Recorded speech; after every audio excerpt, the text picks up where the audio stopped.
இப்போ நம்ம இதுக்கு ஒன்று கூடி இருக்கிறது வந்து இறைவன் யாரு, நாம் எதுக்காக படைக்கப்பட்டோம், படைப்பின் நோக்கம் என்ன, நம்ம வாழ்வியல் சரியாக தான் வாழ்ந்துட்டு இருக்கிறோமா அப்படிங்கிறத உணர்றதுக்காக ஒன்று கூடுதல். எல்லாம் சொல்ல நீங்கள் ஒன்று கூடுங்கிற எதுக்காக, இறைவனை தியானிக்கிறதுக்காக. ஜும்மா, ஜும்மானா ஜமாத். அதாவது ஜும்மானா வந்து அரபியில் வந்து ஒரு வெள்ளிக்கிழமை நினச்சிட்டு இருக்கிறாங்க. ஜும்மா அப்படின்னா ஜமாத்துன்னு அர்த்தம். ஜமாத்துனா ஒன்று கூடுதல், ஜமானா கூட்டம், ஒன்று கூடுதல். எதுக்கு, இறைவனை தியானிக்கிறதுக்காக. அந்த அடிப்படையில் நம்ம வேதம்னா என்ன, நம்ம எதுக்காக படைக்கப்பட்டோம், படைப்பின் நோக்கம் என்ன, அது பார்த்துட்டு இருக்கோம்.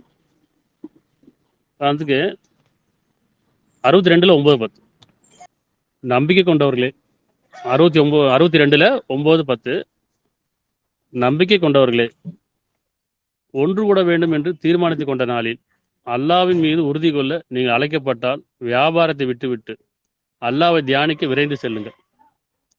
நீங்கள் அறிபவர்களாக இருப்பின் இதுவே உங்களுக்கு மேலான நன்மையுடையதாக இருக்கும். என்ன சொல்றான், நீங்க நம்பிக்கொண்டவர்களாக இருந்தீங்கன்னு சொன்னா, இறைவன் மீது நம்பிக்கொண்டோம்னா இறுதி நாள் மீது நம்பிக்கொள்ளணும். அல்லா மீது நம்பிக்கொண்டா, கடவுள் மீது நம்பிக்கொண்டா இறுதி நாள் மீது நம்பிக்கணும். மரணம் இருக்கு, மரணத்துக்கு ஒரு வாழ்க்கை இருக்கு. அப்புறம் வானவர்கள் மீது நம்பிக்கொள்ளணும். அப்புறம் நபிமார்கள் மீது நம்பிக்கொள்ளணும். அடுத்து வேதத்து மீது நம்பிக்கொள்ளணும். அப்ப நீங்க நம்பிக்கொண்டவர்களாக இருந்தீங்கன்னு சொன்னா ஒன்று கூட பட வேண்டும் தீர்மானத்துக்கு கொண்ட நாள். அது எந்த நாளானா இருக்கலாம், வெள்ளிக்கிழமைன்னு கிடையாது, சனிக்கிழமை இருக்கலாம், ஞாயிற்றுக்கிழமை. உங்களுக்குள்ள எப்ப இறைவனை தியானிக்கும் நேரம் வருதோ அப்போ உங்களுக்குள்ள ஒன்று கொடுங்கிற இறைவனை தியானிக்கிறது. அந்த நாளில் நீங்கள் அல்லாஹ் மீது உறுதி கொள்ள, இறைவன் மீது உறுதி கொள்ள, இறைவனை பற்றி அறிந்து கொள்ள, உங்களை பற்றி அறிந்து கொள்ள, நம்முடைய வாழ்வியல் பற்றி அறிந்து கொள்ள விரைந்து செல்லுங்கன்னு சொல்லலாம். அப்படி விரைந்து செல்றது எதுக்காக, வியாபாரத்தை விட்டுவிட்டுனா, அதாவது பொருளீட்டுறதை விட்டுவிட்டு உலக வாழ்க்கையை விட்டுவிட்டு நீங்க விரைந்து செல்லுங்க. அல்லாவை தியானித்து விரைந்து செல்லுங்கள். நீங்கள் அறிபவர்களாக இருப்பீங்க. ஞானம் கிடைச்சிச்சுன்னு சொன்னா உங்களுக்கு இதுவே மேலானதா இருக்குன்னு சொல்றேன். இந்த நேரம் இப்போ உதாரணத்துக்கு இந்த ஞாயிற்றுக்கிழமை இருக்கு, இல்லை சனிக்கிழமை இருக்கு, வெள்ளிக்கிழமை இருக்கு, ஒரு நாளில் தியானிக்கூடிய நாளில் போகும்போது எனக்கு வியாபாரம் இருக்குது, இல்லை நான் கல்யாணத்துக்கு போகணும், இல்லை எனக்கு வேற ஏதாச்சும் 2 வேலை இருக்குது அப்படின்னு சொல்லி தவிர்க்கக்கூடிய சூழல் இருக்கா இல்லையா? ஆனால் அதுவே உலக வாழ்க்கையில் தவிர்க்க மாட்டோம், போயே ஆகணும். எவ்வளோ தூரமாக தான் அந்த கல்யாணத்துக்கு போய் ஆகணும், வியாபாரத்துக்கு போய் ஆகணும், ஏதோ ஒரு ஃபங்க்ஷன் போய் ஆகணும் அப்படின்னு நம்ம கமிட் பண்ணுறோம். ஆனால் இறைவனை தியானிக்கிறதுக்கு கண்டிப்பாக முக்கியத்துவம் கொடுக்குன்னு சொல்கிறேன். ஏன்னா நான் உங்களை அழைக்கிறேங்கிறேன். என்னை வேதத்தை சிந்திக்கிறதுக்கு, தியானிக்கிறதுக்கு, உங்களை பற்றி அறிவிக்கிறதுக்கும், என்னை பற்றி அறிவிக்கிறதுக்கும் நான் உங்களை அழைக்கிறேன். அப்படி அழைக்கும் போது விரைந்து செல்லுங்க. நீங்கள் அறிபவர்களாப்பி இது மேலான நன்மையாக இருக்குங்கிறேன். பின்னர் நீங்கள் அல்லாவை உறுதி கொண்டோம். பின்னர் நீங்கள் அல்லாஹ் உறுதி கொண்டதுக்காக, இறைவனை உறுதி கொண்டதுக்காக படைப்பின் நோக்கம் அறிஞ்சிட்டீங்கன்னு சொன்னால் இந்த உலக வாழ்க்கை உங்களுக்கு பற்றற்றதாக ஆயிருவீங்க. படைப்பின் நோக்கம் நம்ம அறிஞ்சிட்டோம்னு சொன்னால் இந்த உலக வாழ்க்கை நமக்கு பற்றற்றதாக ஆயிடுவோம். அப்போ நீங்கள் அல்லாவை உறுதி கொண்டதும் பின்னர் பூமியில் பரவி செல்லுங்கள். அல்லாவுடைய அருளை நாடுங்கள். அன்றியும் நீங்கள் வெற்றி பெறும் பொருட்டு அல்லாவை அதிகம் தியானம் செய்யுங்கள். என்ன சொல்றேன், அப்ப வேதம் அறிஞ்சாச்சு, இறைவனை புரிஞ்சாச்சு. அதுக்குன்னா இப்போ வரைக்கும் பொருளை தேடிட்டு இருந்தோம். உலக வாழ்க்கையில போயிட்டு பொருளை தேடி தான் போயிடும். வியாபாரம், தொழில், அறிவை தேடி போயிடுவோம். ஆனா அதே வாழ்க்கை தான். என்ன மாறுபடுதுன்னு சொன்னா இப்போ அருள் பக்கம் தேடி போயிடும். பொருளுக்காக போகும்போது ஆசை, பெருமை, போராமை, போட்டி, நயவஞ்சகம் இவ்வளோ இருக்கு இல்லையா? இப்போ அருள் பக்கம் திரும்பணும் அப்படின்னு சொன்ன அர்த்தம், இந்த பொருள் நமக்கு பயன் தராது, இறந்ததுக்கு அப்புறம் பயன் தராது, மறுமையில இந்த பொருள் பயன் தராது, அப்படி சொர்க்கத்துக்கு போறதுக்கு இந்த பொருள் பயன் தராது, அறிவு பயன் தராது. அப்ப என்ன செய்யணும், அருளை நாடுங்கிற அதே பொருள் தான். அதே வாழ்க்கையில் நியாயத்தை பின்பற்றுங்க, சத்தியத்தை பின்பற்றுங்க, உணர்வோடு இருங்க, உள்ளத்தோடு இருங்க. பொருள் மீது மோகம் கொண்ட வேண்டாம். வாழ்க்கைக்கு பொருள் தேவைதான், அது பொருளே வாழ்க்கையாகாது. அறிவு தேவைதான், வாழ்க்கை அறிவாகாது. அப்ப ஞானம் பெறுவதற்கும் அருளை பெறுவதற்கும் நீங்க வேதத்தை திரும்பிட்டீங்கன்னு சொன்னா அது உங்களுக்கு இறைவனுடைய பொருத்தமான பாதை கொண்டு செல்லுங்கிற. அப்ப அருளை நாடுன்னு அர்த்தம், யார் நியாயமாகவும் உள்ளட்சத்தோடும் நியாய உணர்வோட இடமோசம் செய்யாம மனசாட்சிப்பட வாழ்றாங்களோ அருளை நாடுன்னு அர்த்தம். அதே பொருள் தான். அருளை நாடுன்னு அர்த்தம். பொருளுக்கு அருள் வித்தியாசம் இருக்கு. பொருள் மீது போயிட்டோம்னு சொன்னா ஆசை, பெருமை, போராமை எல்லாம் வந்துடும். நம்முடைய குணக்கேடுகள் அதில் வந்துடும். அப்போ குணநலங்கள் எப்போ வரும்னு சொன்னா அருளை நாடும் போது. எனக்கு இந்த உலக வாழ்க்கை எது பயன் தரும், நன்மை மட்டுமே பயன் தரும், உண்மை மட்டுமே பயன் தரும், நியாயம் மட்டுமே பயன் தரும், மறுமைக்கு இம்மைக்கானது. சரியா? அதனால இப்போ ஒன்று கூடி இருக்கோம் அப்படின்னு அர்த்தமா சார். 2ல் 2 இதுவே புத்தகம். இது இந்த குர்ஆன். இப்போ வேதம்னா என்ன? வேதம்னா எல்லாரும் தெரியும், கடவுளுடைய வார்த்தைகள், இறைவனுடைய செய்திகள், தூதருடைய உபதேசங்கள், என்ன வாழ்க்கைக்கு வழிகாட்டி, வாழ்வியல் நெறி, வாழ்வியல் அறம், மாண்பு போதிக்கக்கூடியது, பகுத்தறிவு, இதெல்லாம் வேதமா இருக்கு. எந்த வேதத்தில் நம்ம விளக்கம் கிடைக்குதோ அந்த விளக்கம் எப்படி இருக்குன்னு சொன்னா மனிதகுல முழுமைக்குமானதா இருக்கணும். அப்படி மனிதகுல முழுமைக்குமான ஒரு விளக்கம் கிடைச்சா அதுதான் குர்ஆன் அர்த்தம். இல்ல ஒரு சாராருக்கு மட்டும் ஒரு சடங்குக்கு மட்டுமே அது விளக்கம் கிடைக்குதுன்னா அது வந்து வேதம் கிடையாது, அது விளக்கம் கிடையாது. குர்ஆன்ல இருந்து விளக்கம் பேசினாலும் சரி, வேற எந்த வேதத்துல இருந்து விளக்கம் பேசினாலும் சரி, அந்த விளக்கம் அடையும் போது அது பொதுவானதா இருக்கணும், பொதுமறை. ஏன்னா குர்ஆன்றது பொதுமறை, மனிதகுல முழுமைக்கானது. இல்லை ஒரு சாராவுக்கு மட்டும் விளக்கம் கிடைக்குது, ஒரு சடங்குக்கு மட்டுமே விளக்கம் கிடைக்குதுன்னா அது வேதத்துடைய விளக்கம் கிடையாது, அது மதத்துடைய விளக்கம். மனிதர்களுக்கு முழுமைக்குமான ஒரு விளக்கம் கிடைக்கணும். அதுதான் நம்ம ஞானம் பெறுதுன்னு அர்த்தம். எவ்வளோ சொல்கிறேன், இதுவே புத்தகம், அத்தியாயம் 2:2, இதுவே புத்தகம், இதில் எத்தையும் சந்தேகம் இல்லை, உள்ளட்சம் உடையவருக்கு நேர் வழி காட்டியா. இது புத்தகம்ன்றான். புத்தகம்னா என்ன? அகத்தை புதுப்பிக்கக்கூடியது. அகம் இல்லையா? அகம் யாரும் பார்த்ததில்லை, அது மறைவா இருக்கு. புறம் அப்படிங்கிறது வெளிப்படையானது. புறம் இல்லாமல் மனைச்சை கொண்டது. புறம் இல்லாமல் புறத்தை பார்க்கக்கூடிய எல்லாமே மனைச்சது, மனதுக்கு கேடானது. அகம் இருக்கு இல்லையா, அதை நம்ம ஒழுங்குபடுத்திட்டே வரணும். அப்போ அந்த குரான் படிக்க படிக்க சிந்திக்க சிந்திக்க உங்களுடைய அகம் புதுப்பிக்கப்படும், அழுக்கு நீங்கிக்கிட்டே வரும், உள்ளட்சம் அதிகரிக்கும், உணர்வு அதிகரிக்கும், இறை நம்பிக்கை அதிகரிக்கும், உங்களை பற்றியான ஞானம் கிடைக்கும், படைப்பின் நோக்கத்தை பற்றி அறிஞ்சிக்கலாம், இறைவனை பற்றியான ஞானம் கிடைக்கும். அப்படின்னு சொன்னா இது புத்தகம், அகத்தை புதுப்பிக்கக்கூடிய. இது மட்டும் தான் புத்தகம்ன்றான். எந்த புத்தகம் படிச்சு நமக்கு அகம் புதுப்பிக்கப்படுதோ அது மட்டும் தான் புத்தகம், அதுதான் வேதம். இப்போ நிறைய புத்தகம் படிக்கும், சின்ன வயசுல ஸ்கூல்ல ஆரம்பிச்சு காலேஜில் ஆரம்பிச்சு இன்னும் வெளியே நிறைய புத்தகங்கள் கற்பனை படிச்சுட்டே வரும். ஆனால் எந்த ஒரு புத்தகத்தையும் நமக்கு மனம் தூய்மை அடைகிறது இல்லை. அங்கே மனைச்சி அதிகமாகுது, பெருமை அதிகமாகுது, போராமை அதிகமாகுது, குணக்கேடுகள் அதிகமாகுது. அப்போ அது புத்தகம் கிடையாது. புத்தகம்னா என்ன? அகத்தை புதுப்பிக்கணும், அதுதான் புத்தகம், சரிங்களா? அப்போ இதுவே புத்தகம், இதில் எத்தையும் சந்தேகம் இல்லைங்கிற. சந்தேகம் இல்லை, தெளிவானது, விளக்கமானது, சிந்தனை உடையவருக்கு மட்டும்தான். சிந்திச்சா மட்டும்தான் தெளிவாக இருக்கும். சிந்தனை உடையவருக்கு தெளிவானது, விளக்கமானது.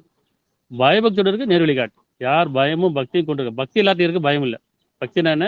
சடங்கு அடிப்பில், மதத்தின் அடிப்பில், அடையாளத்தின் அடிப்பில் பக்தி இருக்கு, ஆனால் பயம் இல்லை. பயம் கலந்து இருந்தால் மட்டும்தான் அது பக்தி. இப்போ பயபக்தியுடையவருக்கு இது நேர்வழி காட்டிங்கிறான். அவர்கள் மறைவானவற்றை நம்பிக்கொள்வார்கள். யார் பயபக்தியோடு இருக்காங்களோ, உள்ளத்தோடு இருக்காங்களோ, அவர்கள் மறைவானவற்றை மீது இறைவன் என்னை பார்த்துட்டு இருக்கிறான். இறைவன் நான் பார்த்ததில்லை, ஆனால் இறைவன் என்னை பார்க்குறான், இதான் நம்பிக்கை. நான் பார்த்தாதான் இறைவன், பார்த்தாதான் கடவுள் அப்படின்னு சொன்னா அது மூட நம்பிக்கை. இறைவனை பார்க்கல, ஆனால் நம்புறேன் கடவுள் ஒருத்தர் இருக்கிறான். நான் உயிரை பார்க்கல, மனசை பார்க்கல, ஆனால் கடவுள் ஒருத்தர் இருக்கான். அதே மாதிரி வானவர்கள் மீது, மறுமையின் மீது, சொர்க்க நரகம் யாரும் பார்த்ததில்லை, ஆனால் எல்லாம் தெரியும். புண்ணியம் செஞ்சால் சொர்க்கத்துக்கு போயிடலாம், பாவம் செஞ்சால் நரகத்தான் போகணும், தெரியும் தானே? அப்போ இதெல்லாம் நம்பிக்கை. அப்போ மறைவான மீது நம்பிக்கொள்வார்கள், இறை உணர்வு நிலைத்து நிற்பார்கள். அந்த உணர்வு மீது நிலைத்து, உள்ளட்சத்தில் நிலைத்து நிற்பார்கள். இன்னும் நாம் அவர்கள் அழித்து விட்டது நல்ல வழியில் செலவு செய்வார்கள். இது பயபக்தியுடைய அடையாளம், சரியா? அப்போ இந்த குர்ஆன் எதுக்கு பார்க்கணும்னு சொன்னால், இது வாழ்வியல் நெறி, வாழ்வியல் முறை. அத்தியாயம் 24:1. வேதம்னா என்ன? இப்போ வேதம் சொன்ன வாழ்வியல் நெறி, அறம் சேர்ந்தது, பகுத்தறிவு, இதெல்லாம் கொண்டுதான். பகுத்தறிவு பேரில் கடவுள் நிராகரிக்கக்கூடாது, கடவுளை உணர்றது தான் பகுத்தறிவு, சிந்தனை. அத்தியாயம் 24:1 வாழ்வியல் அத்தியாயம். குர்ஆன்ல ஒவ்வொரு அத்தியாயத்துக்கும் ஒரு தலைப்பு இருக்கும். இந்த வேதத்தின் அடிப்படையில் சொல்லும்போது இது வாழ்வியலின் அத்தியாயம். இதை நாமே அருளை செய்து இதில் உள்ளவற்றை விதியாக்கணும். இந்த வேதம் உங்களுக்கு விதிக்கப்பட்டிருக்கின்ற நினைவூட்டு நல்ல விஷயம். ஆல்ரெடி ஆன்மா கொடுக்கப்பட்டிருக்கு, அந்த ஆன்மாவில் நன்மை தீமை பிரித்து அறிவிக்கப்படுது. ஆனால் ஆன்மா யாரும் உணர்றதில்லை. ஆன்மா அதன் மீது நன்மை தீமை அறிவிக்கப்பட்டிருக்கா இல்லையா? மனசாட்சி இருக்குது, மனசாட்சி யாரும் அப்படி வாழ்றதில்லை. அப்போல்லாம் சொல்கிறேன், இந்த மனசாட்சி நினைவூட்டக்கூடியதாக, இது நினைவூட்டு நல்ல விஷயங்கிற. இந்த வேதம் உங்களுக்கு நினைவூட்டக்கூடியது, ஆல்ரெடி உங்களுக்கு கொடுக்கப்பட்டிருக்கு. அப்போ இதில் உள்ளவற்றை விதியாக்கணும். நீங்கள் நல்லுபதேசம் பெறுவதற்காக, நீங்கள் நல்லுபதேசம் பெறுவதற்காக இதில் நாம் அத்தாட்சிகளை அருளை செய்துள்ளோம். நம்முடைய வசனங்களை உங்களுக்கு அத்தாட்சியாக ஆதாரமாக ஆக்கிருக்காங்க. அப்போ இந்த குர்ஆன் என்னது? வாழ்வின் அத்தியாயம், வாழ்க்கை வழிகாட்டி. எந்த வாழ்க்கை? இம்மைக்கு மறுமைக்கானது. இந்த உலகத்துக்கான வாழ்க்கைக்கான கிடையாது, மறுமைக்கானது. அதாவது இம்மையில் என்ன நன்மை செய்கிறோமோ மறுமையில் அதை அடையலாம். அப்போ மறுமைக்கான பாதையை காட்டக்கூடியதான். இம்மையில் என்ன செய்கிறோமோ அது மறுமைக்கானது, இல்லையா? அந்த அடிப்பில் இந்த உலகத்தில் பார்த்தீங்கன்னு சொன்னால் பெரும்பாலும் நம்முடைய பார்வை, எண்ணம், செயல், குணக்கேடுகள் என்ன காரணம் அப்படின்னு சொன்னால் அல்லதுனா நீங்கள் பார்வையை தாழ்த்தி கொள்ளுங்க. இப்போ அதன் அடிப்பில் இப்போ குர்ஆன்லேருந்து 24 அத்தியாயத்தில் 30, 31 பார்ப்போம். அத்தியாயம் 24, 30, 31. நம்பிக்கொண்ட ஆண்களுக்கு கூறுவீராக. இப்போ நம்ம என்ன பார்த்தோம்? நம்பிக்கொண்ட அர்த்தம் படைச்சவன் நம்பிக்கொள்றது, மறுமையை நம்பிக்கொள்றது, சொர்க்கம் நரகத்தை நம்பிக்கொள்றது. அப்போ நம்பிக்கொண்ட ஆண்களுக்கு கூறுவீராக, அவர்கள் தங்கள் பார்வைகளை பாதுகாத்துக் கொள்ளணுன்றார். அதே மாதிரி நம்பிக்கொண்ட பெண்களுக்கும் கூறுவீராக, அவர் தங்கள் பார்வைகளை பாதுகாத்துக் கொள்ளணும். இங்கே பார்வை தான் ரொம்ப முக்கியமாக இருக்கு. புறப்பார்வை சோதனையாக இருக்குது, அகப்பார்வை தான் நமக்கு வழியாக இருக்குது, வாழ்க்கைக்கு வழிகாட்டியாக இருக்குது. அப்போ நம்பிக்கொண்ட ஆண்களுக்கும் நம்பிக்கொண்ட பெண்களுக்கும் கூறுவீராக, அவர்கள் தங்கள் பார்வைகளை பாதுகாத்துக் கொள்ளட்டும். கவனிக்கணும். ஏன் அல்ல சொல்கிறான்? பார்வைகளேங்கிறான். பார்வைகள் 1000 இருக்குது, நம்முடைய பேச்சில் 1000 இருக்குது, எண்ணங்கள் 1000 இருக்குது, இல்லையா? 2 கண்ணு தான். 2 கண்ணில் 2 பார்வை இருக்கா இல்லையா? முதல் பார்வை மற்றவங்கள பார்ப்போம், அவங்க எப்படி இருக்கிறாங்க, அவங்களுடைய அலங்காரம் என்ன, அழகு என்ன, அவங்களுடைய பெருமை என்ன, போராமை எல்லாமே ஒரு பார்வை. இன்னொன்று நமக்குள்ள நான் எப்படி இருக்கேன், ஒரு ஃபங்க்ஷனுக்கோ ஒரு கல்யாணத்துக்கோ ஒரு இடத்துக்கு போயிட்டோம்னு சொன்னால் முதல் பார்வை என்ன? நம்மளோட யாரும் அழகாக வந்திருக்காங்களா, நம்மளோட அதிகமாக யாரும் நகை போட்டு வந்திருக்காங்களா, நம்மளோட அதிகமாக யாராச்சும் பிராண்டில் நல்ல காரில் வந்திருக்கிறாங்களா அப்படின்ற ஒரு பார்வை இருக்குது. இன்னொரு பார்வை, நான் எப்படி வந்திருக்கேன், என்னையெல்லாம் எப்படி என்னை தான் பார்க்குறாங்களா. ஏன்னா நான் அப்படி தான் வந்திருக்கேன், மற்றவங்க காமிக்காம தான் வந்திருக்கோம். நம்ம ஒவ்வொருத்தரும் நம்முடைய ஹேர் ஸ்டைல் ஆகட்டும், ட்ரெஸ் ஆகட்டும், நம்முடைய ஆபரணங்கள் ஆகட்டும் மற்றவங்களுக்கு காமிக்கணும் தான் வரும். அவ்வளோ சொல்கிறேன், பார்வையை நீங்கள் தாழ்த்தி கொள்ளுங்கன்னு சொல்கிறோம். பார்வையை பாதுகாத்து கொள்ளுங்க. பார்வையெல்லாம் கண்ண மூடிட்டே போகிறது கிடையாது, எண்ணங்களை ஒழுங்குபடுத்தி தான் பார்வை. இப்படி பல எண்ணங்கள் தான், அந்த பார்வை தான் எண்ணங்களை கெடுக்குது. எண்ணம் கெட்டு போச்சுன்னா அவன் மனசு கெட்டுப்போம். அதாவது ஒரு பொண்ணு போனால் கண்ணு பின்னாடியே போதா இல்லையா, ஆண்கள் கூட வைக்கிற மாதிரி தான். என்னதான் விகிதாச்சார வித்தியாசம் இருக்கும். ஒரு பொண்ணு போனால் கண்ணு பின்னாடியே போவோம், அப்புறம் மனசு பின்னாடியே போவோம், அப்புறம் கொஞ்ச நாளுக்கு அப்புறம் அந்த உடலும் பின்னாடியே போயிடும், மனைச்சி கொண்டு போயிடும். சைத்தான் அப்படி தான் அழகாக காட்டுவான். வெறும் சொல்லுவாங்க பார்வையை பாதுகாத்துக்கும். அதே மாதிரி பெண்கள் சொல்லும்போது நீங்கள் போட்டு போடுச்சுன்னு வச்சுங்களேன், அப்படி போயிட்டே இருந்தோம்னா சொல்கிறேன், பெண்கள் ஆண்கள் பொன்னாலும் வெள்ளியிலுமான பெரும் கோயில்கள், உயர் ரக குதிரைகள், கால்நடைகள், விளைநிலங்கள் இவண்டில் ஆசை மனதில் அழகாக்கப்பட்டிருக்கு. அழகாக்க அலங்காரமாக்கப்பட்டிருக்கு, அவ்வளோதான். சொற்பசுகம். பெண்களுக்கு நகை மேலேயும் பொருள் மேலேயும் ஒரு ஆசை இருக்கும், ஆண்களுக்கு பெண்கள் மேலே ஆசை இருக்கும். அதாவது சோதனைங்கிறான். இந்த உலகத்தில் அழகை சிலோட யார் 2 சோதனைக்காக படைச்சுங்கிறான். 2 பேர் தான் படைக்கப்பட்டிருக்கு. இந்த 2 பேருக்கு தான் அகிலமே படைக்கப்பட்டிருக்கு. ஆண் பெண் 2 பேர் தான் படைக்கப்பட்டிருக்கு. இந்த 2 பேர் வாழ்க்கைக்காக தான் இந்த வானங்களும் பூமியும் சூரியன் சந்திரன் இந்த அகிலங்களே படைக்கப்பட்டிருக்கு. அந்த 2 பேர் தான். ஆனால் எவ்வளோ பேர்னா கோடிக்கணக்கில் பேர் இருக்கிறோம். இந்த 2 பேர் தான். அந்த 2 பேருக்கு இடையில உறவுகள் வேறுபடுது. ஒவ்வொரு உறவுக்குடைய ஒரு திரை இருக்குது, அதில் கண்ணியம் இருக்குது. ஒழுக்கம் பேணிக்கொள்வது தொழுகை, ஒழுக்கம் பேணிக்கொள்வது இறைவனை வழிபடுவது. உணர்வை பேணிக்கொள்வது தொழுகை, உணர்வை பேணிக்கொள்வது இறைவனை வழிபடுவது. உள்ளட்சத்தை மேற்கொள்வது இறைவனை வழிபடுவது. அப்போ எல்லாமே செயலில் தான் இருக்குது, வெறும் சடங்காக கிடையாது. ஒழுக்கம் பேணுவது, உணர்வை பேணிக்கொள்வது, உறவுகளை பேணுவது, இதெல்லாம் இறைவனை வழிபடக்கூடியதாக. அப்போ கொண்ட ஆண்களுக்கு கூறுவீராக அவர்கள் தங்கள் பார்வைகளை பாதுகாத்துக் கொள்ளும். அதே மாதிரி பெண்களும் பார்வைகளை பாதுகாத்துக் கொள்ளும். மானக்கேடான வெட்டை, மனது கேடான வெட்டை மனைச்சு கொள்ள வேண்டாம். மனது கேடான வெட்டி, மானக்கேடான வெட்டியும் இப்போ தங்களை பேணி காத்துக் கொள்ள வேண்டும் இல்லையா. அவர்களுக்கு மிக பரிசுத்தமானதாகும். அல்லாஹ் அவர்கள் செய்வவற்றை நன்கு அறிகின்றார். அப்போ மனது கேடான எதெல்லாம் இருக்குதோ, என் மனசு எதெல்லாம் ஆசை கொள்ளுதோ அதுலேருந்து பாதுகாத்துக் கொள்ளுன்னு சொல்கிறேன். எல்லாம் இறைவன் அழகாக படைச்சிருக்கான். இயற்கை எல்லாமே அழகானது. மனிதன் முதற்கொண்டு படைக்கப்பட்ட ஒவ்வொன்றும் அழகானது. அப்போ நம்ம ஒரு பொருளை பார்க்குறோம் அப்படின்னா அழகா இருக்குது அப்படின்னு சொன்னால், என் இறைவன் அழகான படைப்பாளன்றது இறைவனை புகழணும். சரி, ஒரு பொண்ணை பார்த்தாலும் சரி, ஒரு பூவை பார்த்தாலும் சரி, ஒரு பொருளை பார்த்தாலும் சரி, பார்க்கும்போது என் இறைவன் அழகான படைப்பாளர், இதோட கண்ணியமாக இருக்கும். பார்வை பாதுகாத்துக்க முடியும், அகப்பார்வைக்குள்ள இருக்கலாம். ஆனால் பார்க்கும்போதே அழகா இருக்கு அப்படின்னு சொல்லி மனைச்சு கொண்டோம்னு சொன்னால் சைத்தான் வலிக்கு எடுத்துருவோம். அது பொருளாகட்டும் மனிதராகட்டும். அப்போ என் இறைவன் அழகான ஒவ்வொன்றுமே சரி, என் இறைவன் அழகான படைப்பான். அவனை புகழ்ந்துட்டே இருக்குன்னு சொல்கிறான். நான் அழகா இருந்தாலும் சரி, நான் பார்க்கறது அழகா இருந்தாலும் சரி, என்னை படைச்ச இறைவன் தான், அது படைச்ச இறைவன் தான். அப்போ உங்களை படைச்சதே பெருமை கொள்றதுக்காக கிடையாது, இறைவனுக்கு நன்றி சொல்றதுக்காக தான் இல்லையா. நம்ம பார்க்குறோம் அழகா இருக்காங்க, வெள்ளையா இருக்கிறாங்க, உயரமா இருக்காங்க, இது ஒரு விஷயம் இருக்கு. ஆணோ பெண்ணோ பார்த்தோன்னே முதல்ல அழகா இருக்குன்னு சொன்ன தோணும். அவர் மனசுக்குள்ள எண்ணங்கள் வேறு மாதிரி கெட்டு போயிடும். பொருளை பார்த்தாலும் அப்படிதான். அதெல்லாம் சொன்னால் மனது கேடான, மனது கெடுக்கக்கூடிய எந்த ஒரு காரியத்துக்கும் திரும்பாதீங்க. சைத்தான் வேலை அது. எதை பார்த்தாலும் சரி, இறைவன் போதுமானவன், அழகா படைப்பாளன், அவன் படைப்புக்கு நன்றி சொல்றான், அவ்வளவுதான். பார்க்காம இருக்க முடியாது, கண்ண முடியலாம் இருக்க முடியாது. ஆனா அங்கே மனம் கெட்டு போகாமல் இருக்கணும் அப்படிங்கிறத இவன் சொல்றான். இருக்கா இல்லையா? நீ வெளியே போறோம், நம்பி அனுப்புறாங்க. வெளியே ஸ்கூலுக்கு அனுப்பும்போது நம்பி அனுப்புறாங்க. என் பிள்ளை தப்பு செய்ய மாட்டான், என் பொண்ணு தப்பு செய்யாது, நம்பி அனுப்புறாங்க இல்லையா. பார்வை அவங்க தாழ்த்தி கொள்வாங்க, எண்ணம் தவறாதுன்னு நம்பி அனுப்புறாங்க. அதே மாதிரி காலேஜுக்கு போனாலும் சரி நம்பி அனுப்புறாங்க. வேலைக்கு போற கணவன்மார்கிட்ட மனைவிமார்கள் சரி நம்பி அனுப்புறாங்க, கணவன் தப்பு செய்ய மாட்டாங்க. சில சூழலுக்காக பெண்கள் வேலைக்கு போனால் அந்த கணவன் செய்கிறாங்க, நம்பி அனுப்புறாங்க. பிள்ளைகள் பெற்றோர்கள் இப்படி நம்பிக்கை தூரம் பண்ணாமல் இருக்கும். அப்படின்னு சொல்றாங்க, பார்வை பாதுகாத்துக் கொள்ளுன்னு சொல்றாங்க. நம்பி வெளியே அனுப்பும்போது இன்னைக்கு எத்தனை இடங்கள் தப்பு நடக்குது. ஸ்கூலில் தப்பு நடக்குது, காலேஜில் தப்பு இருக்குது, வேலைக்கு போகிற இடத்துல இப்படி வேலைக்கு போகிற தப்பு நடக்குதா இல்லையா. எத்தனை பெண்கள் வீட்டில் கும்பிடுறாங்க, எங்கள் வீட்டுக்காரர் போனார், அவர் தப்பு பண்ணிட்டாரு, எண்ணங்கள் தவறி போச்சு, சந்தேகம் கூட வந்துட்டா இல்லையா. அதே மாதிரி ஆண்களுக்கு பெண்கள் மேலே சந்தேகம் வந்துடுது, பிள்ளைங்களுக்கு பெற்றோர் மேலே சந்தேகம் வந்துடுது, பெற்றோருக்கு பிள்ளைங்க மேலே சந்தேகம் வந்துடுது.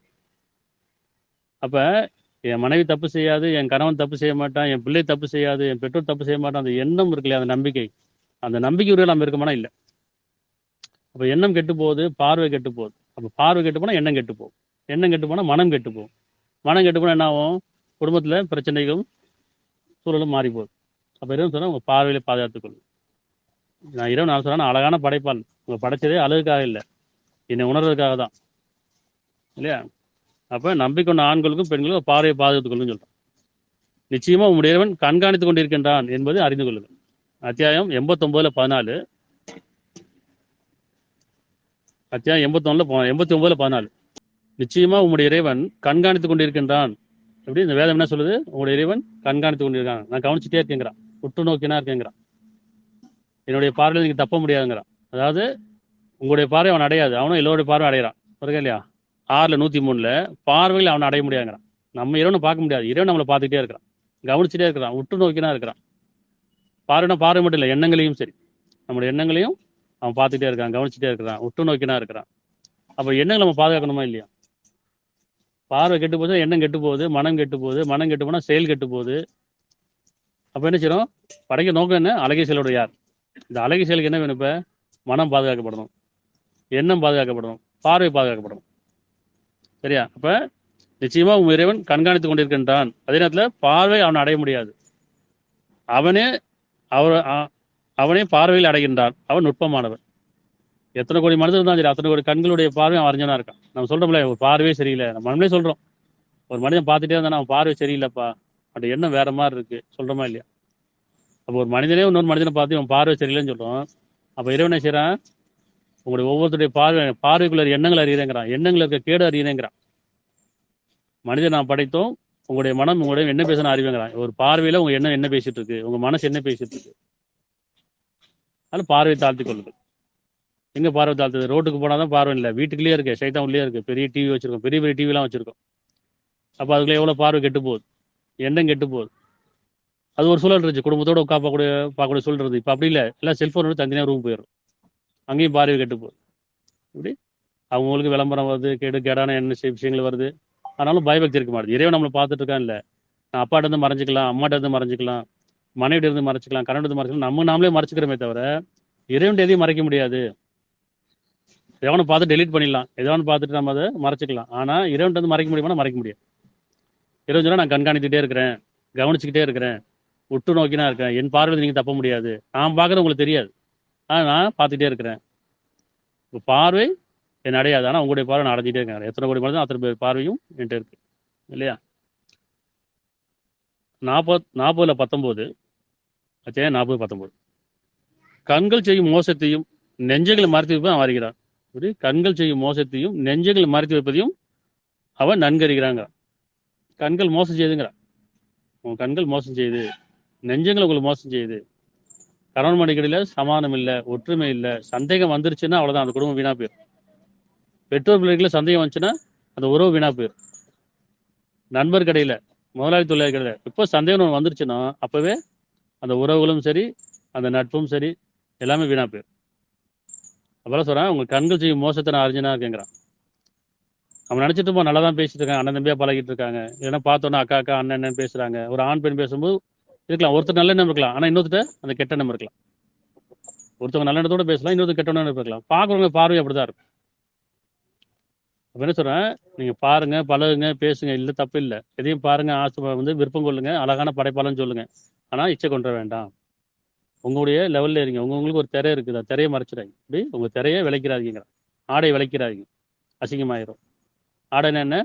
உள்ளச்சம், பயபக்தி, வெக்கம், தயக்கம், கூச்சம், இதெல்லாம் இருந்தால் தான் அது ஆடை. அப்போ கண்கள் செய்யும் மோசத்தையும் நெஞ்சுகளை மறைத்து வைப்பதையும் அவன் அறிகின்றான்.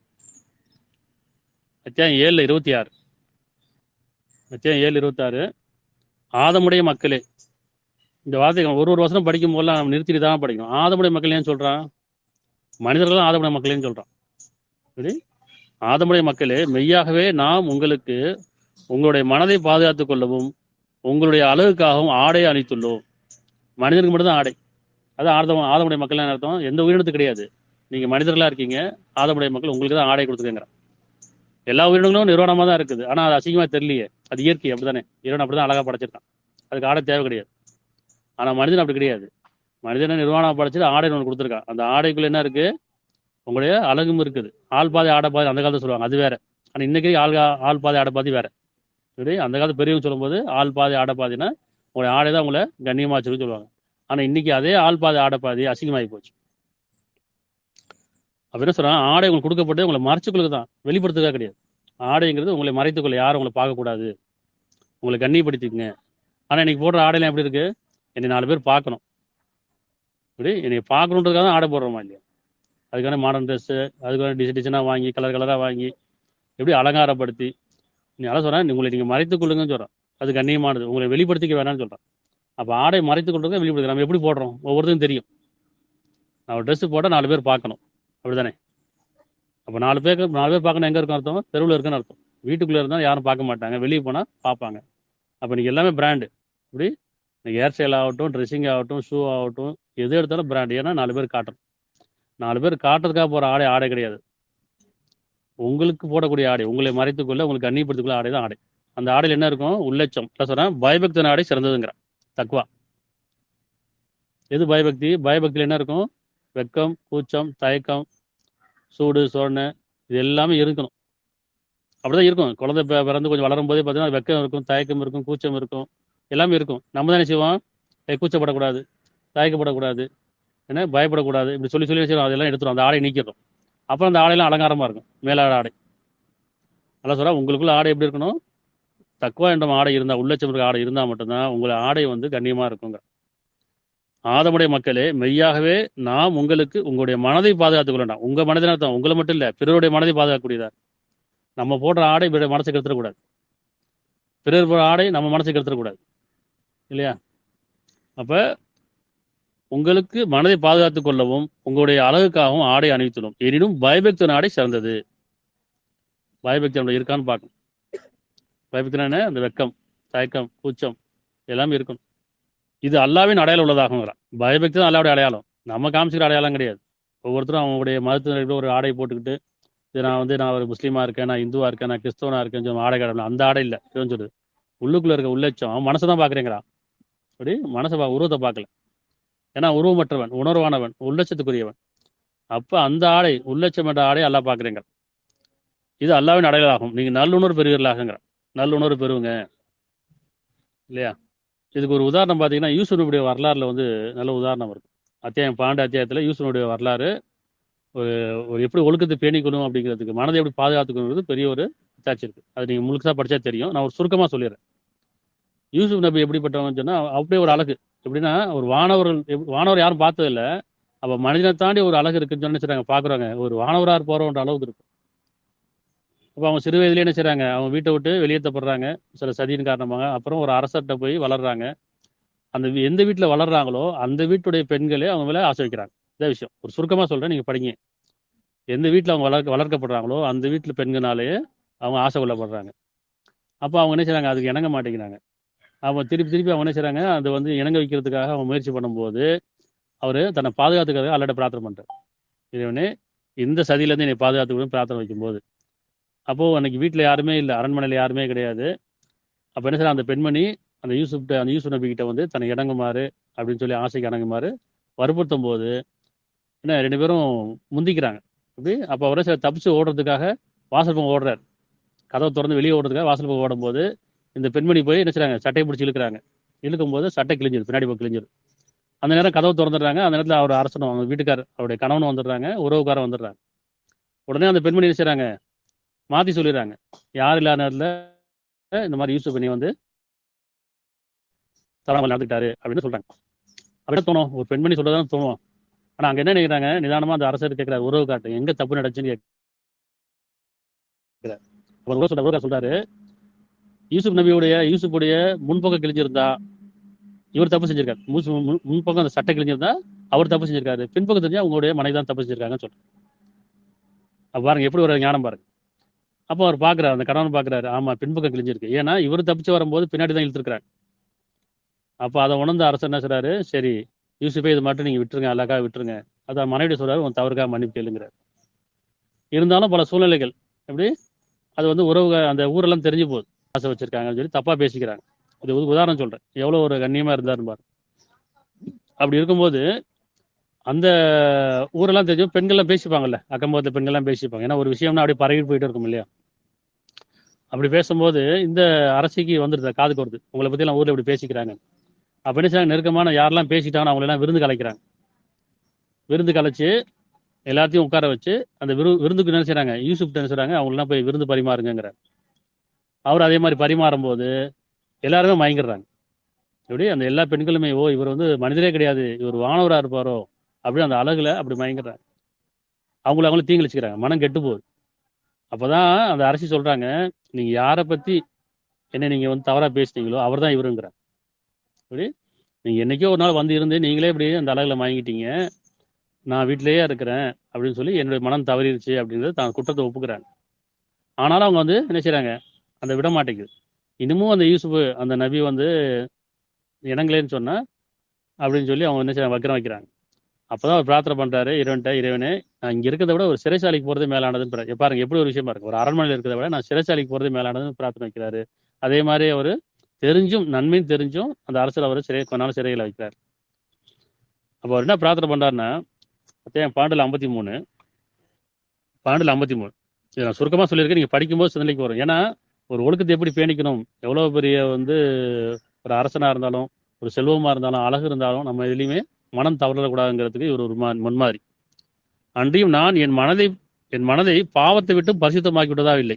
நான் என் மனதை பாவத்தை விட்டும் பரிசுத்தமாக்கி விட்டதாகவும் இல்லை. ஏனெனில் மன இச்சையானது தீமை தோண்டக்கூடியதாக இருக்கிறது. மன இச்சையானது தீமை தோண்டக்கூடியதாக இருக்கிறது.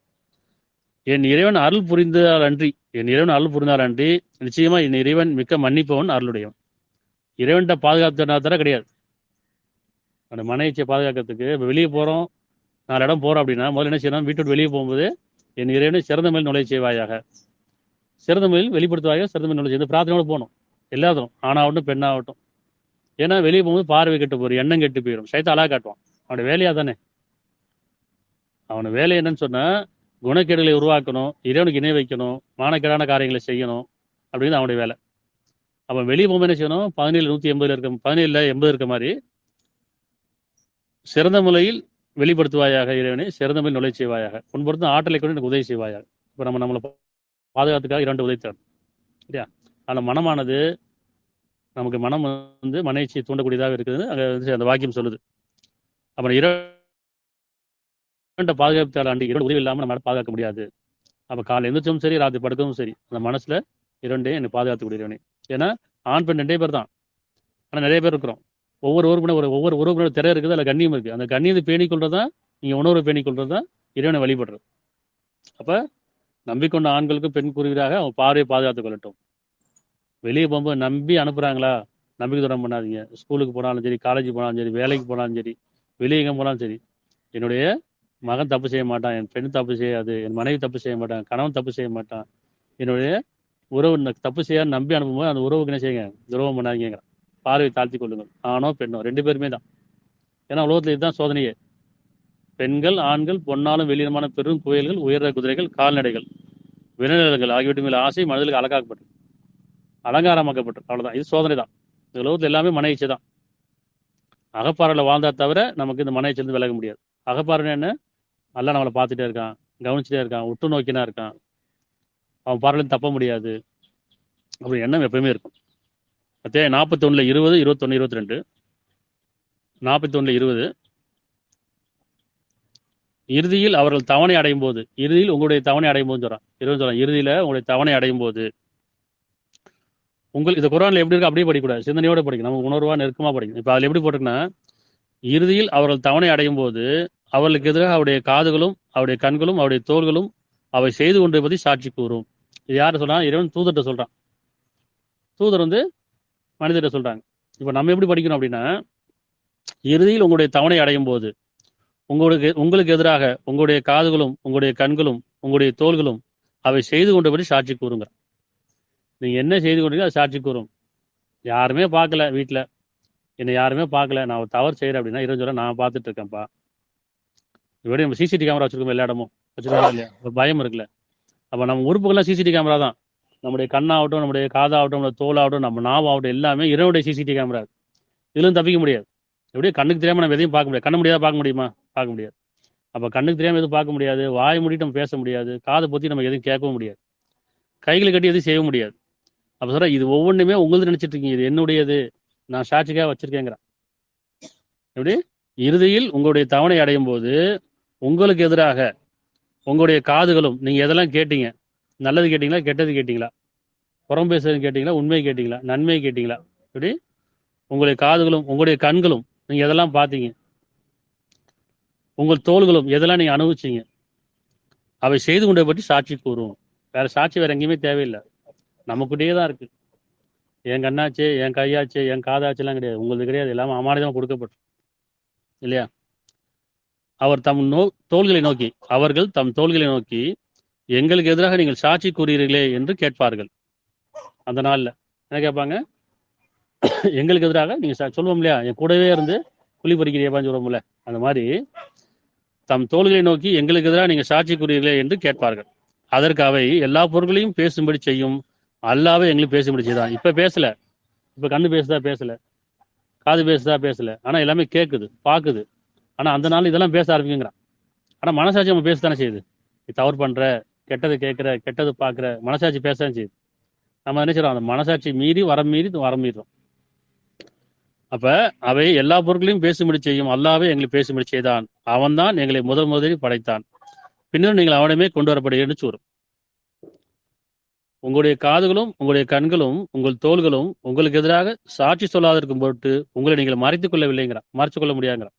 அதான் சொல்றேன், கண்ணுக்கு தெரியாம எதையும் பார்க்க முடியாது, காதுக்கு தெரியாம எதுவும் கேட்க முடியாது, இல்லை வாயை மூடிட்டு எதுவும் பேச முடியாது, கை கட்டி நம்ம எதையும் செய்ய முடியாது.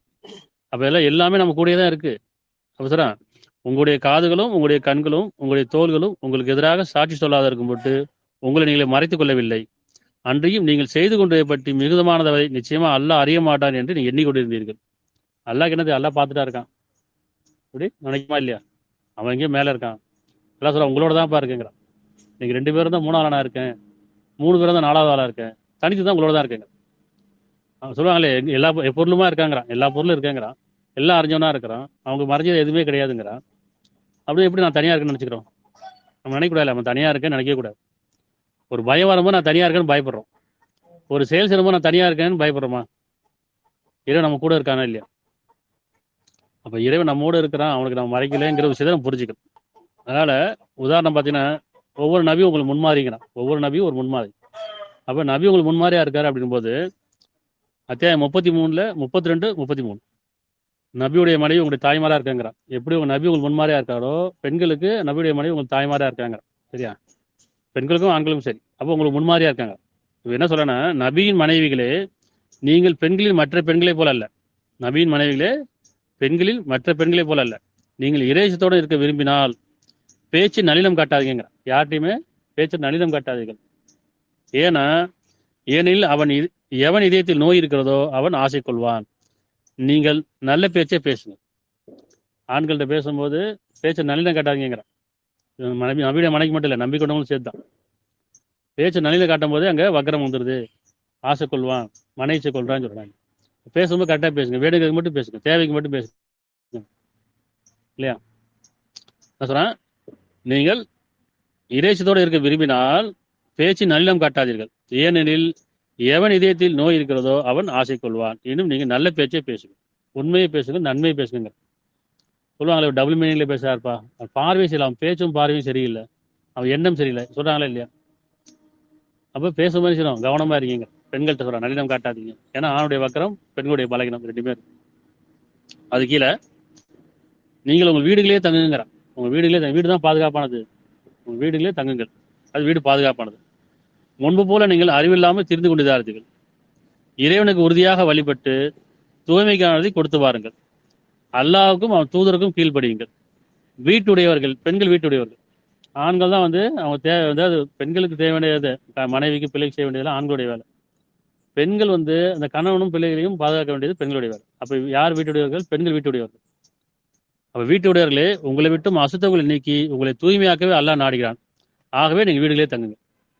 பெரும்பாலும் வீட்டை தங்குங்கிறான். ஒரு நிர்பந்தம் காரணமா, சூழ்நிலை காரணமா வேலைக்கு போக வேண்டியதுன்னா அது வேற விஷயம். அப்ப நீங்க பார்வை பாதுகாத்துக்கொள்ளுன்னு சொல்லலாம், மனசை பாதுகாத்துன்னு சொல்லலாம். இல்லை என்னன்னு சொன்னா, யாரோட வெளியே போனோம்? ஒன்று தந்தையோட, சின்ன குழந்தைனா தந்தையோட வெளியே போகலாம், சகோதரனோட வெளியே போகலாம், கணவனோட வெளியே போகலாம், இல்லை பிள்ளையோட வெளியே போகலாம், 4 பேரோட வெளியே போகலாம். சரி, அப்படியே பாதுகாப்பாக இருக்கும். தனித்து வெளியே போகும்போது உங்களுக்கு பாதுகாப்பு இல்லாமல் போயிடும், குறைஞ்சி போயிடும் அப்படிங்க இல்லையா? அப்போ உங்களை வீட்டுடையவர்களே உங்களை விட்டும் அசுத்தங்களை நீக்கி உங்களை தூய்மையாக்க அல்லாஹ் நாடுகிறான். அப்படியே மேலே வந்துட்டீங்கன்னா, ஆகவே உங்கள் வீடுகளே தங்குங்கள், நீங்கள் தெரிந்து விடாது. சரியா? மேலும் உங்கள் வீடுகளில் நினைவூட்டப்படும் அல்லாவின் அத்தாட்சிகளையும் ஞானங்களையும் சிந்தித்து உணருங்க. வீட்டில் இருங்க, வீட்டில் நினைவூட்டப்படும் வேதத்தை சிந்திங்க, உணருங்க, அதில் ஞானங்களை சிந்தித்து உணருங்கள். நிச்சயமா அல்லாஹ் நுட்பமாகவும் நன்கது. அப்போ உங்கள் வீடுகளில் நினைவூட்டப்படும் உங்க குடும்பங்கள்ல, நான் வீடு வீடு கிடையாது, கட்டடம் கிடையாது, உங்களுடைய குடும்பங்கள்ல அல்லாஹ் தியானிங்கிறான். இரக்கம், கருணை, மன்னிப்பு, விட்டு கொடுத்தல், பொறுத்து கொள்ளுதல், இதெல்லாம் குடும்பத்தில் இருக்கணுங்க. கணவன் மனையாகட்டும், பிள்ளைகள் பெற்றதா உறவு கடையில் இது இருந்தால் தான் அந்த உறவு நன்மையாக இருக்கும். அப்போ தான் அந்த வீடு அமைதியாக இருக்கும். இந்த குணம்லாம் இல்லைன்னு சொன்னால் அந்த வீடு எப்படி இருக்கும்? அலங்கோலமாக இருக்கும். எப்போதாலும் சண்டை, சச்சரவு, பிரச்சனை, சந்தேகம், கோபம், பஞ்சாயத்து இருந்துகிட்டே இருக்கும். இப்போ வீட்டு நிம்மதி இருக்காது. நல்லா வீடு பாதுகாப்புங்கிறான். அங்கே வீட்டுக்கு இப்போ போக பிடிக்க மாட்டேங்குது. ஏன்னா போனால் மனைவி சண்டை போடுவாங்க, வந்தால் கணவன் சண்டை போடுவார். சரி, அப்போ அந்த எண்ணம் கூடாது. தானே எப்படா ஒரு வாரம் காத்துட்டு இருக்கணும், கணவன் எப்போ வருவார், மனைவி எப்போ பார்க்கணும் அப்படின்ற அந்த அளவுக்கு அன்பு இருக்கணும், கருணை இருக்கணும், இறக்கம் இருக்கணும் ஒருத்தருக்கு ஒருத்தர். அதில் உங்கள் வீடுகளில் நினைவூட்டப்படும் அல்லாவின் வசனங்களையும் ஞானங்களையும் சிந்தித்து உணருங்க. நிச்சயமா அல்லாஹ் நுட்பமான நன்கறிந்தவர். அதில் எவன் தன் இறைவன் முன் நிற்பதை அஞ்சி மனதை இச்சையை விட்டும் விலக்கிக் கொள்கிறானோ அவனுக்கு நிச்சயமா சொர்க்கம் தான் தங்குமிடமாகும். அத்தியாயம் 79 40 41. யார் தன் இறைவன் முன் நிற்பதை அஞ்சி மன இச்சையை விட்டும் விலக்கி கொண்டானோ நிச்சயமா அவனுக்கு சொர்க்கம் தான் தங்கிடுவாங்கிறான். சுகமும் அமைதியும் கிடைக்கும். மன இச்சை விட்டுட்டீங்கன்னா சுகமும் அமைதி தான், நிம்மதியும் சமாதானம் கிடைக்கும். அதனால மனமானது மன இச்சை தூண்டக்கூடியதா இருக்குது, பார்வை மன இச்சை தூண்டக்கூடியதா இருக்குது, செவி மன இச்சை தூண்டக்கூடியதா இருக்குது. அப்ப நம்ம எதையும் கேட்கும் போது நமக்கு தேவையில்லாதான் கேட்கக்கூடாது. பல எண்ணங்களுக்கு விலகி கொள்ளணுங்க. எப்படி இருப்பாங்கன்னு சொன்னா 23ல் 1லேருந்து 5 வரைக்கும் யார் மன இச்சத்தை பாதுகாத்துக்கிறாங்களோ அவங்க எப்படி இருப்பாங்கன்னு சொன்னா நல்ல அடையாளம் சொல்றேன். அத்தியாயம் 23ல் 1லேருந்து 5 வரைக்கும் இறை நம்பிக்கொண்டவர் நிச்சயமா வெற்றி பெற்றுட்டார்கள். உள்ளச்சமுடையவர்கள் நிச்சயமா வெற்றி பெற்று. இந்த சோதனை காலம் தான், இந்த உலக வாழ்க்கை சோதனை. நீங்க வெற்றி பெற்ற என்ன செய்யணும்? மனசை பாதுகாத்துக்கணும், எண்ணங்களை பாதுகாத்துக்கணும். அப்ப அழகை செல்வராக இருக்கலாம். அப்ப இறை நம்பி கொண்டவர்கள் நிச்சயமா வெற்றி பெற்று விட்டனர். அவர்கள் எத்தையோ என்றால் உள்ளட்சத்தோடு வாழ்வார்கள். தம் வாழுங்காலங்களில் உள்ளட்சத்தை பேணிக் கொள்வாருங்க. உள்ளட்சம், பயபக்தி இல்லையா? இன்னும் அவர்கள் வீணான விட்டு விலகி இருப்பார்கள். வீணான எண்ணங்களை விட்டும் தங்களை பாதுகாத்துக் கொள்வார்கள். தூய்மையானவற்றை கொடுத்து வருவார்கள். இன்னும் அவர்கள் அசுத்தமான எண்ணங்களை விட்டும் தங்களை காத்துக் கொள்வார்கள். அசுத்தமான எண்ணம், பார்வையை பாதுகாத்துக் கொள்ளும், எண்ணம் பாதுகாக்கப்படுங்க. அப்ப அசுத்தமான எண்ணங்களை விட்டும் தங்களை பாதுகாத்துக் கொள்வார்கள். இன்னும் அவர்கள் தங்கள் மனைவிடமோ தங்கள் வழக்கரமும் சொந்தமாய் கொண்டு தவிர அவர்கள் பழிக்கப்பட மாட்டார்கள். அப்படின்னு அர்த்தம், தன் மனைவிட்ட உண்மையா இருப்பாங்க, வழக்கரமாட்ட கண்ணியமா இருப்பாங்க. தப்பான இடத்துல போயிடக்கூடாது. இப்ப நிறைய தப்பா வழக்கரம்னா தப்பா எடுத்துக்கிறாங்க. வழக்கரம் நெருக்கமானவர்கள், உங்களுக்கு மனசுக்கு நெருக்கமானவர்கள், அன்புக்கு நெருக்கமானவர்கள், உரிமைக்கு நெருக்கமானவர்கள். அது ஆணாக இருக்கலாம், பெண்ணாக இருக்கலாம். ஆனா என்ன சொல்றேன், தங்கள் மனைவிடம் அவர்கள் கண்ணியமா எடுத்துப்பாங்க. மனைவிட்ட உண்மையா இருப்பாங்க, மனைவி துரோகம் பண்ண மாட்டாங்க. அதே வழக்கரம் கிட்ட கண்ணியமா இருப்பாங்க. சரியா? அப்போ அசுத்தமான விலகி கொள்ளணும், அசுத்தமான எண்ணங்கள் விலகி கொள்ளணும், பார்வையை தாழ்த்தி கொள்ளணும். பார்வையில தான் பல குணக்கேடுகள் இருக்குது, எண்ணங்கள்ல தான் தீய செயல் இருக்கு. அதனால அதான் சொல்றேன், பார்வையை பாதுகாத்துக் கொள்ளுங்கள்.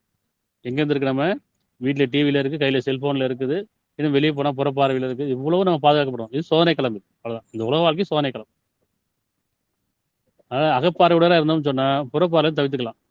புறப்பார்வை போயினா அகப்பார்வை விட்டு போயிடும் இல்லையா? அதனால குர்ஆன் நமக்கு வாழ்க்கைக்கு வழிகாட்டியா இருக்குது. எப்படி வழிகாட்டி?